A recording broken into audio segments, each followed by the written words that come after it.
All right, so as you guys can see, we got something different behind us, and that's because we finally finished the Oldsmobile.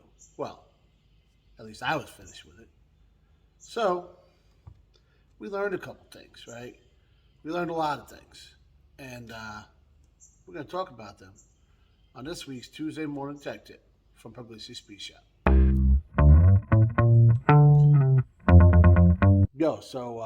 I don't usually do this, but I'll give you guys a little sneak peek. It's coming up on Friday right here, so I'm come check it out, see what we're doing. But that is not what this video is about. This video is about what did we learn working on the Oldsmobile? Because you always learn something, right? No matter what you're doing, you're learning something. And unfortunately, guys, something I've learned many times over the years is you usually learn more from the bad experiences than you do from the good experiences. That's just how that works, right? So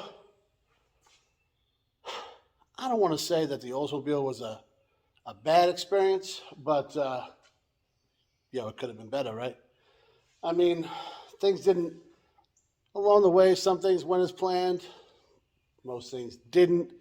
And in the end, it kind of kicked me in the nuts, right? I mean, that's just, hopefully you guys saw that. And I've never said, hopefully you saw something kick me in the nuts before, but it happened, and I hope you watched the video. So that, it fit. But, yeah, I was happy to see it go. But at the same time, we made sure it went to the right guy, because that's important around here, But, yeah, let's sit down, get my thoughts together, and kind of put together some things I learned, some things I should have automatically knew, and maybe you guys can learn a couple things. So, guys, it's actually really simple, but I got to make it take like 5 minutes. The don't work on stuff you don't like. Really, it's that simple, right? Now, I get it, it's not always that simple, but it really is. So you got to work on it sometimes, though, and now I say that because some people are mechanics for a living, and you're going to work on whatever's going to pay you, right? And honestly, guys, I'm the perfect example of that. By trade, I'm an aircraft mechanic. I don't give a damn about planes, man. They don't fast. I mean, I got it. It's cool.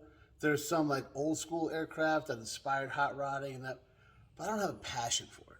Like when I was in the Navy and I was on the flight deck, launching these things off the flight deck, that was pretty cool, right?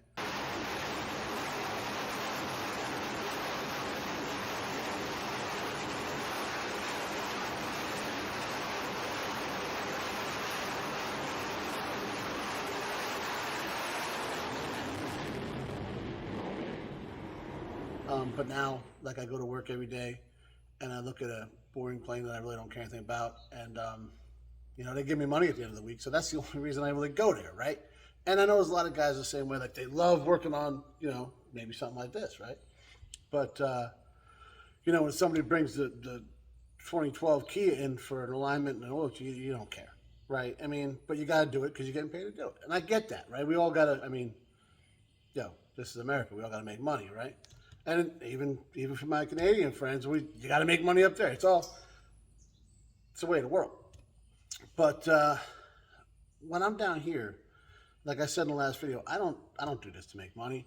And if I did, I think Megan would be pissed because we would be broke because I don't make a lot. I mean, I've flipped a couple cars here and there, but never to make money, right? I mean, I wouldn't be doing 88 Oldsmobile or whatever it had. What was it? 84 Oldsmobile.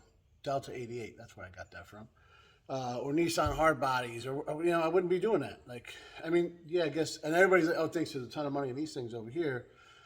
And those are the guys that are think everything's made of gold and they watch, one too many Barrett Jackson auctions or something because you're going to dump a bunch of money into them. I mean, if you buy it right, you can make money, but I'm going down the wrong path here, guys, because it ain't about that. I got that Oldsmobile from my buddy Norm, who, funny, the day before I sold it, I ran into him at the fair, and I might have cursed at him a little bit. But he bought it. Him and his son were going to do something with it. It just didn't work out. He gave it to me, and he didn't know anything about it. Right? He never messed with it. But things were not done right on that car. It was very obvious. So a lot of things I did was switching things back to how they should have been. Right? Now, I aggravated myself in that one so I took that Elbrock carb off of it, which I was like, cool. I wanted to throw one on my truck, so that kind of worked. But saved me the money of going buying it, I guess. But it didn't save me money. So that carb I took out of it was in the trunk for a reason, and me and my buddy Jason were talking about it, and Jay and a couple. I mean, we knew it, right? It was there for a reason. Why it worked flawlessly at first, I can only imagine maybe the computer stuff in there, little sciencey stuff or whatever. I don't know nothing about it. Maybe like it reset, and when that happened, it worked fine until I went to put it under a load, because it was fine until I went to drive the hill, and it done. So, I mean, in hindsight, I probably could have bought like a new one of those types, because that's what should be on it, right? To keep it, you're not hot rodding a 307 in a boat like that. You just keep it reliable and nice, and you drive it. And that's what the guy that bought it's going to do. But, I mean, I'm sure he'll make it his own. That's what it is. But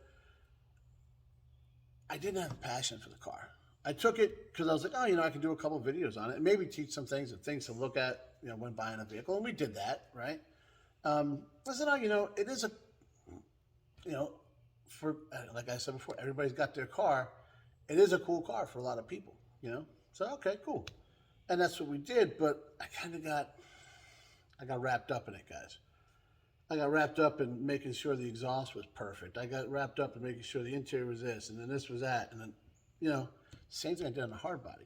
The only difference is, and I can't believe I'm going to actually admit this and then put it onto the internet, is I actually like the hard body. Like, I think those little mini trucks are cool.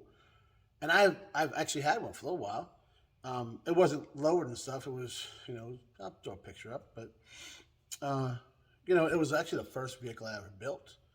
And like I say built, I mean, like, I had every nut and bolt off of that thing all back together, and that's the first time I ever did that. And I was like, I don't know, 22 or something like that. But never did I say to myself, I want a four-door Delta 88, I can get one. So maybe if it was a Cutlass, yeah. But I mean, I just didn't love it, right? And so every time I ran into a little bit of snag with it, I got more pissed off than I ever would have if I was working on, my 65 or even this, the Mustang here, whatever.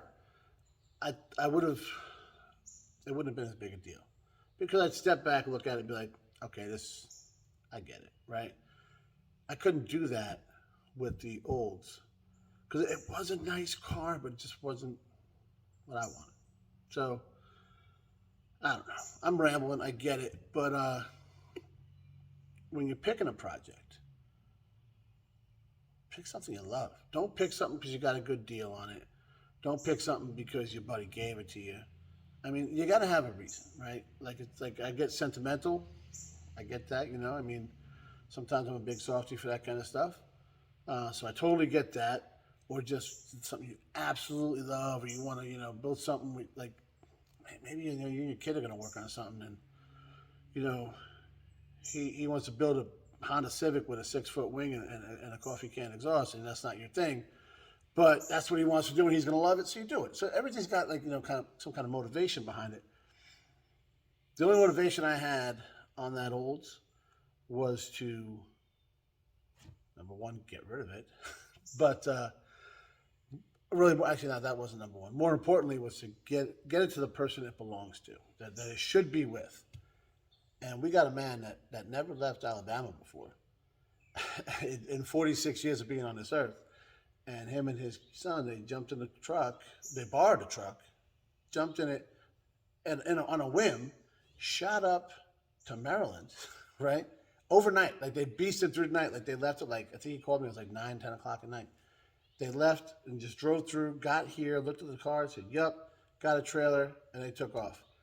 And, I mean, it's like I said, guys, this is somebody 46 years, never left that area, and said, I need this car. I'm ready.